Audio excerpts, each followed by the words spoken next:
ये मेरा सौभाग्य है कि स्वामी विवेकानंद की जयंती पर मैं आप सब नौजवानों के बीच नासिक में हूं। मैं आप सभी को राष्ट्रीय युवा दिवस की शुभकामनाएं देता हूं। आज ही भारत की नारी शक्ति की प्रतीक राजमाता जिजाऊ मां साहब की भी जन्म जयंती है। राजमाता जिजाऊ माँसाहेब यांच्या जयंती दिनी त्यांना वंदन करण्यासाठी मला महाराष्ट्राच्या वीरभूमीत येण्याची संधी मिळाली, याचा मला अतिशय आनंद आहे। मी त्यांना कोटी कोटी वंदन करतो।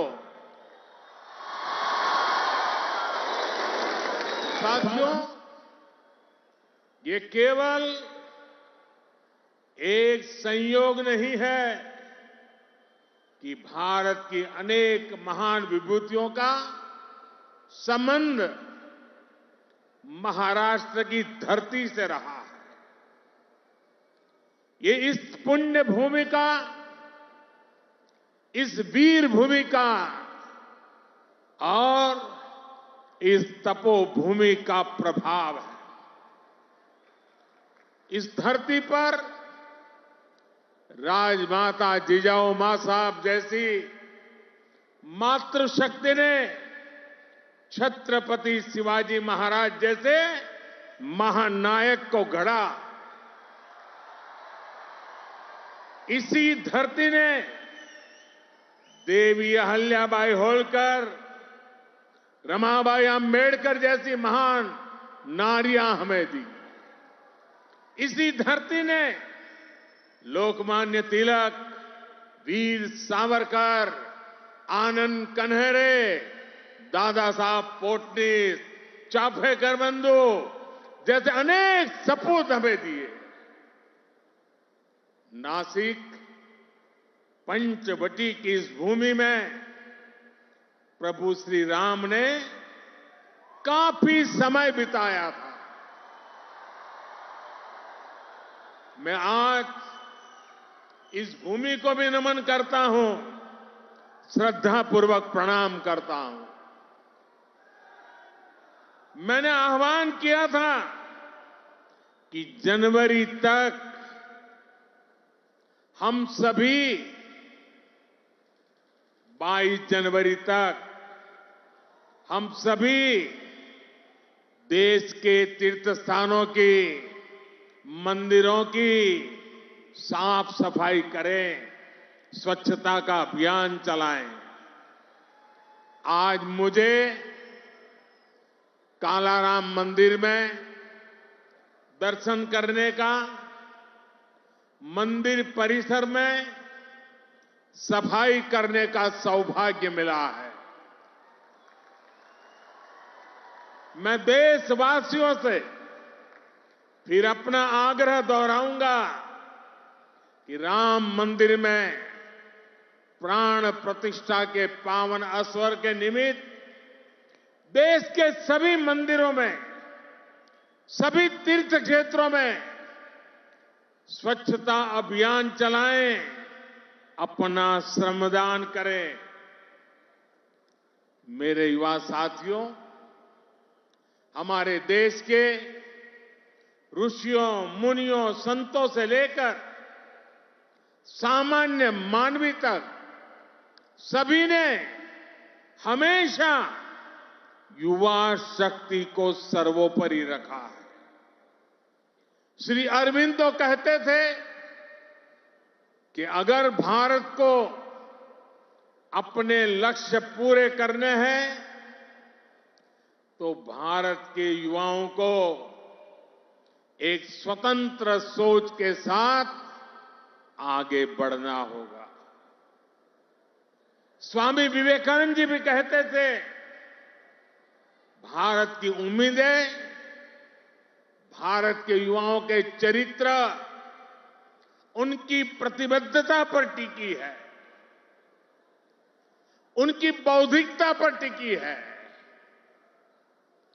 श्री अरबिंदो स्वामी विवेकानंद का ये मार्गदर्शन आज 2024 में भारत के युवा के लिए बहुत बड़ी प्रेरणा है। आज भारत दुनिया की टॉप 5 इकोनॉमी में आया है।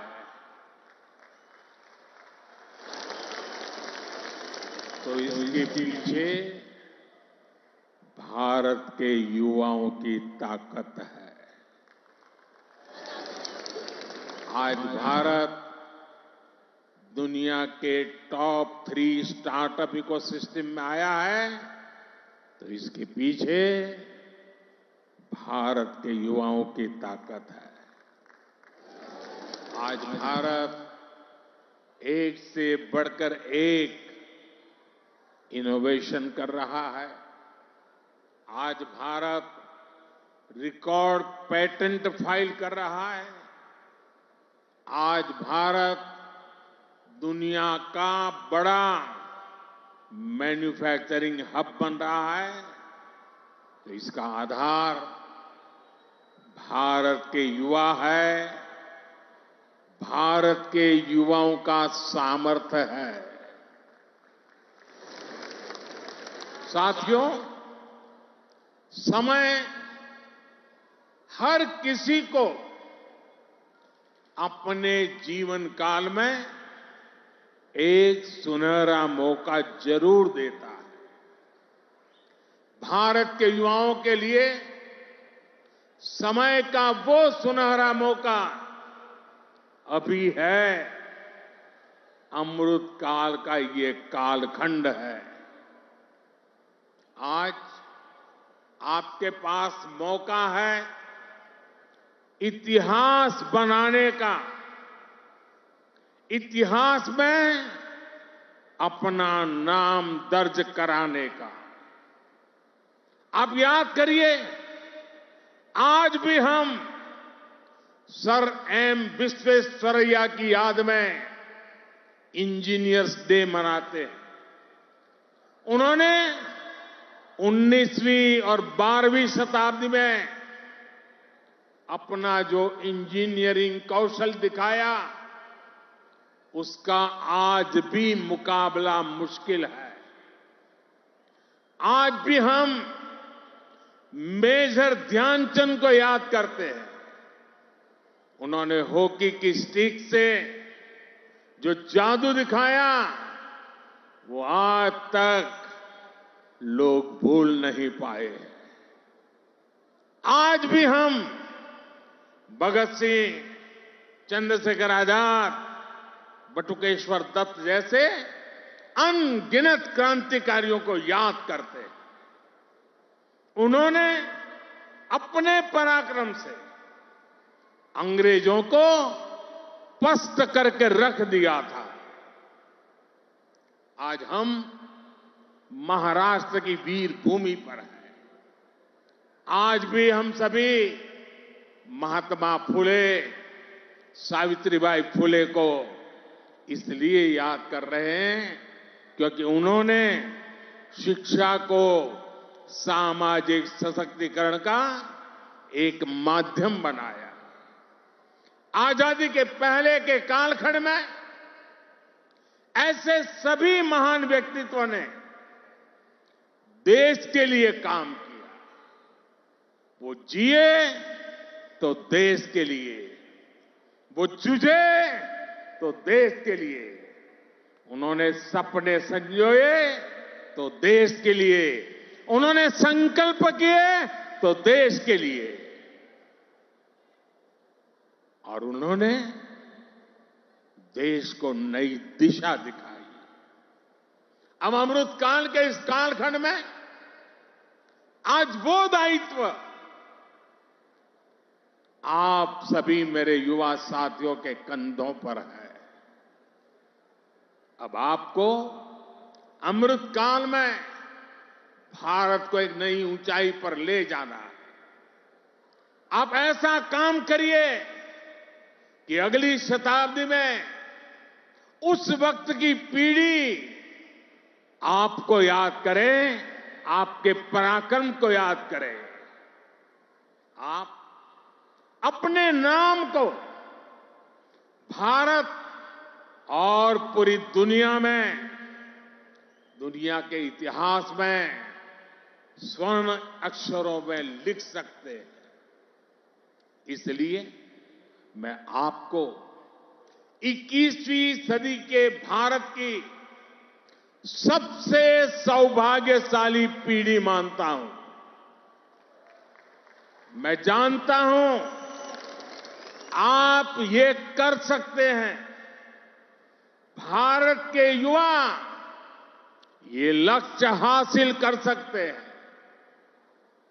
मेरा सबसे ज्यादा भरोसा आप सभी पर है, भारत के युवाओं पर है। मैं मेरा युवा भारत संगठन से जिस तेजी के साथ देश के कोने कोने में युवा जुड़ रहे हैं, उससे भी बहुत उत्साहित हूं। मेरा युवा भारत, माय भारत संगठन की स्थापना के बाद ये पहला युवा दिवस है। अभी संगठन को बने 75 दिन भी पूरे नहीं हुए हैं और 1 करोड़ 10 लाख के आसपास युवा इसमें अपना नाम रजिस्टर करा चुके हैं। मुझे विश्वास है आपका सामर्थ्य, आपका सेवा भाव देश को, समाज को नई ऊंचाई पर ले जाएगा। आपका प्रयास, आपका परिश्रम युवा भारत की शक्ति का पूरी दुनिया में परचम लहराएगा। मैं माय भारत संगठन में रजिस्टर कराने वाले सभी युवाओं का आज विशेष अभिनंदन करता हूं और मैं देख रहा हूं माय भारत में रजिस्ट्रेशन में हमारे युवा और हमारी युवतियां दोनों के बीच में कंपटीशन चलती है, कौन ज्यादा रजिस्ट्री करवाए। कभी युवक आगे निकल जाते हैं, कभी युवतियां आगे निकल जाती हैं। बड़ी जोरों की स्पर्धा चल रही है। साथियों, हमारी सरकार को अब 10 साल हो रहे हैं। इन 10 वर्षों में हमने पूरा प्रयास किया है कि युवाओं को खुला आसमान दे, युवाओं के सामने आने वाली हर रुकावट को दूर करे। आज चाहे शिक्षा हो, रोजगार हो, एंटरप्रेन्योरशिप या इमर्जिंग सेक्टर्स हो, स्टार्टअप्स हो, स्किल्स या स्पोर्ट्स हो, देश के युवाओं को सपोर्ट करने के लिए हर क्षेत्र में एक आधुनिक, डायनेमिक इकोसिस्टम तैयार हो रहा है। आपको 21वीं सदी की आधुनिक शिक्षा देने के लिए नई राष्ट्रीय शिक्षा नीति लागू की गई है। युवाओं के लिए अब देश में आधुनिक स्किलिंग इकोसिस्टम भी तैयार हो रहा है। हाथ के हुनर से कमाल करने वाले नौजवानों की मदद के लिए पीएम विश्वकर्मा योजना शुरू की गई है। पीएम कौशल विकास योजना की मदद से करोड़ों युवाओं को स्किल से जोड़ा गया है। देश में नए आईआईटी, नए एनआईटी लगातार खुलते जा रहे हैं। आज पूरी दुनिया भारत को एक स्किल्ड फोर्स के रूप में देख रही है। विदेश में हमारे युवा अपना कौशल दिखाया पाए, इसके लिए सरकार विदेश जाने वाले युवाओं को ट्रेनिंग भी दे रही है। France, Germany, UK, Australia, Italy, Austria जैसे अनेक देशों के साथ सरकार ने जो मोबिलिटी समझौते किए हैं, उसका बड़ा लाभ हमारे युवाओं को मिलेगा। साथियों, युवाओं के लिए नए अवसरों का आसमान खोला जाए, सरकार इसके लिए हर क्षेत्र में पूरी शक्ति से काम कर रही है। देश में ड्रोन सेक्टर के लिए नियम सरल बनाए गए हैं। सरकार आज एनिमेशन, विजुअल इफेक्ट्स, गेमिंग और कॉमिक सेक्टर्स को प्रमोट कर रही है। एटॉमिक सेक्टर, स्पेस और मैपिंग सेक्टर को भी खोला गया है। आज हर क्षेत्र में पिछली सरकारों से 2 गुनी, 3 गुनी रफ्तार से काम किया जा रहा है। ये जो बड़े बड़े हाईवे बन रहे हैं, वो किसके लिए है? आपके लिए, भारत के युवाओं के लिए। ये जो नई नई वंदे भारत ट्रेनें चल रही है, वो किसकी सहूलियत के लिए? आपके लिए, भारत के युवाओं के लिए। हमारे लोग विदेश जाते थे, वहां के पोर्ट, वहां के एयरपोर्ट देखकर सोचते थे कि भारत में ऐसा कब होगा। आज भारत के एयरपोर्ट्स दुनिया के बड़े से बड़े एयरपोर्ट का मुकाबला कर रहे हैं। कोरोना के समय आपने देखा है, विदेशों में वैक्सीन के सर्टिफिकेट के नाम पर कांगज थमाया जाता है। ये भारत है जिसने हर भारतवासी को वैक्सीन लगाने के बाद डिजिटल सर्टिफिकेट दिया।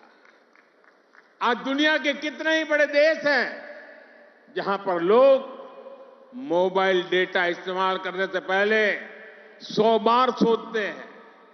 वहीं आप भारत के युवा हैं जो इतना सस्ता मोबाइल डेटा इस्तेमाल कर रहे हैं कि दुनिया के लोगों के लिए अजूबा है, कल्पना से परे है। साथियों, आज देश का मिजाज भी युवा है और देश का अंदाज भी युवा है। और जो युवा होता है वो पीछे नहीं छोड़ता, पीछे नहीं चलता, वो स्वयं लीड करता है। इसलिए आज टेक्नोलॉजी की फील्ड में भी भारत फ्रंट से लीड कर रहा है। चंद्रयान और आदित्य L1, उसकी सफलता हमारी आंखों के सामने है। Made in India INS Vikrant जब समंदर की लहरों से टकराता है तो हम सभी का सीना चौड़ा हो जाता है। जब लाल किले से मेड इन इंडिया तोप गरजती है तो देश में एक नई चेतना जग जाती है। जब भारत में बना फाइटर प्लेन तेजस आसमान की ऊंचाई नापता है तो हम गर्व से भर जाते हैं। आज भारत में बड़े बड़े मॉल से लेकर छोटी छोटी दुकान तक हर तरफ UPI का इस्तेमाल हो रहा है और दुनिया हैरान है। अमृतकाल का आरंभ गौरव से भरा हुआ है। अब आप युवाओं को इस अमृतकाल में इससे भी आगे लेकर जाना है, विकसित राष्ट्र बनाना है। साथियों, आपके लिए ये समय सपनों को विस्तार देने का समय है।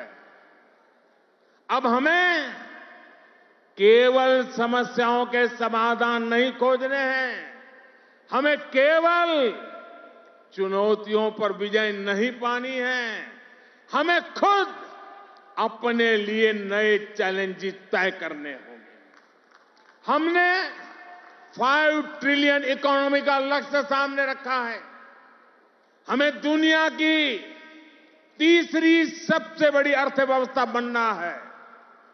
हमें आत्मनिर्भर भारत अभियान के सपने को सिद्धि देनी है। हमें सर्विसेज और आईटी सेक्टर की तरह भारत को विश्व का मैन्युफैक्चरिंग हब भी बनाना है। इन आकांक्षाओं के साथ साथ भविष्य के प्रति हमारी जिम्मेदारियां भी है। जलवायु परिवर्तन की चुनौती हो, प्राकृतिक खेती को बढ़ावा देना हो, हमें लक्ष्य बनाकर तय समय में इन्हें प्राप्त करना है। साथियों, अमृतकाल की आज की युवा पीढ़ी पर मेरे विश्वास की एक और वजह है, और वो खास वजह है। इस कालखंड में देश में वो युवा पीढ़ी तैयार हो रही है जो गुलामी के दबाव और प्रभाव से पूरी तरह मुक्त है।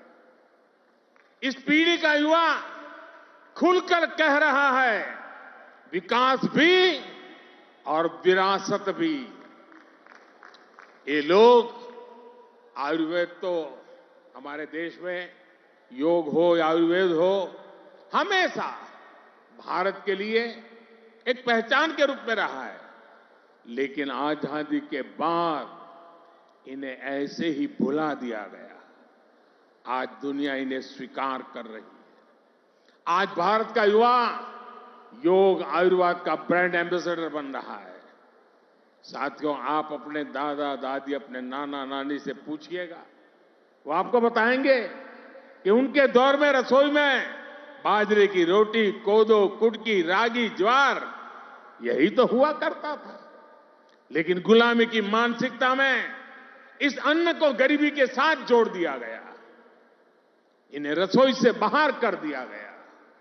आज यही अन्न मिलेट्स के रूप में, सुपर फूड के रूप में वापस रसोई में पहुंच रहे हैं। सरकार ने इन मिलेट्स को, मोटे अनाज को श्री अन्न की नई पहचान दी है। अब आपको इन श्री अन्न का ब्रांड एम्बेसडर बनना है। श्री अन्न से आपकी सेहत भी सुधरेगी और देश के छोटे किसानों का भी भला होगा। साथियों, आखिर में मैं एक बात राजनीति के माध्यम से देश की सेवा की भी करूंगा। मैं जब भी ग्लोबल लीडर्स या इनोवेटर से मिलता हूं तो उनमें मुझे एक अद्भुत आशा दिखती है। इस आशा की, इस आकांक्षा की एक वजह है डेमोक्रेसी, लोकतंत्र।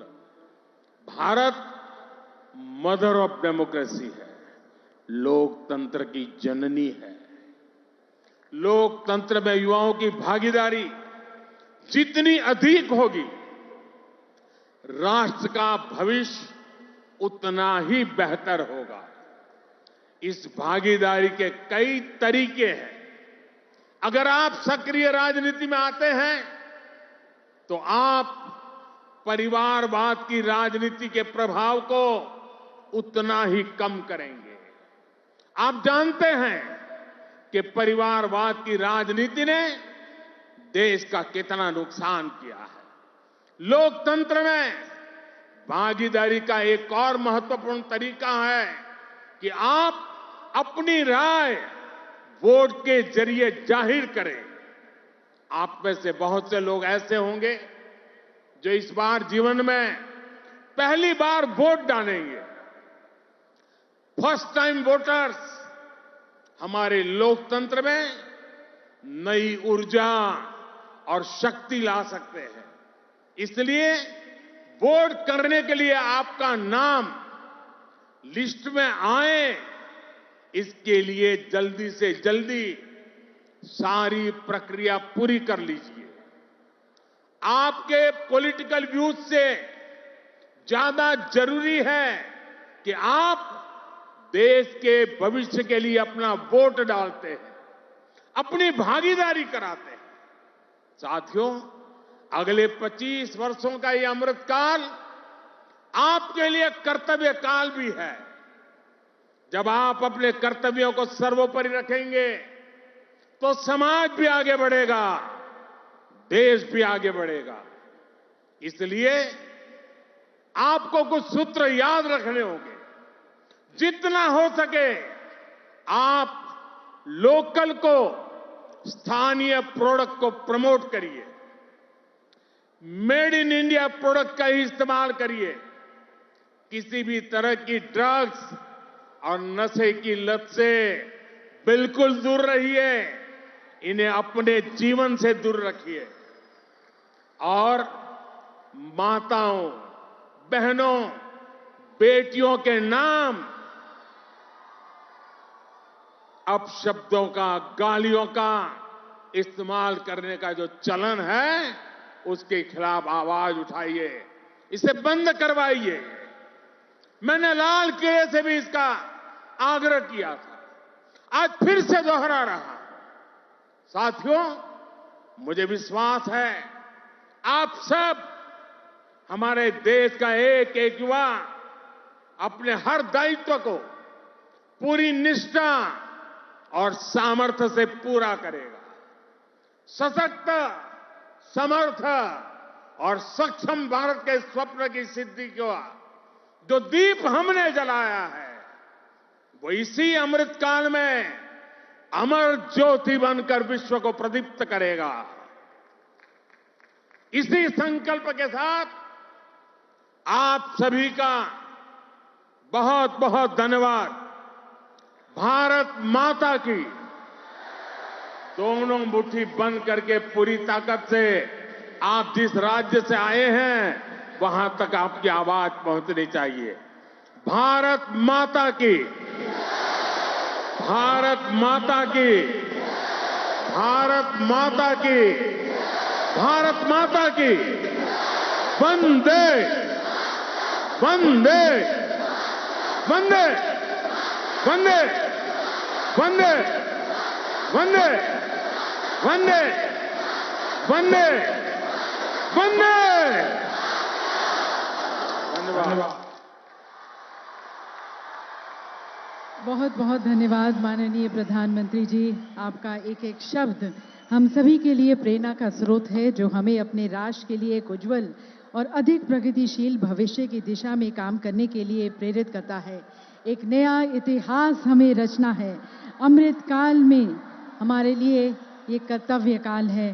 सभी को मिलकर ये इतिहास रचना है, एक नया भारत, एक विकसित भारत बनाना है। आपके ये शब्द हम सभी को प्रेरणा देते हैं। बहुत बहुत धन्यवाद हमारे पिता तुल्य, हमारे पंत प्रधान को हम सभी में एक लौ प्रज्वलित करने का।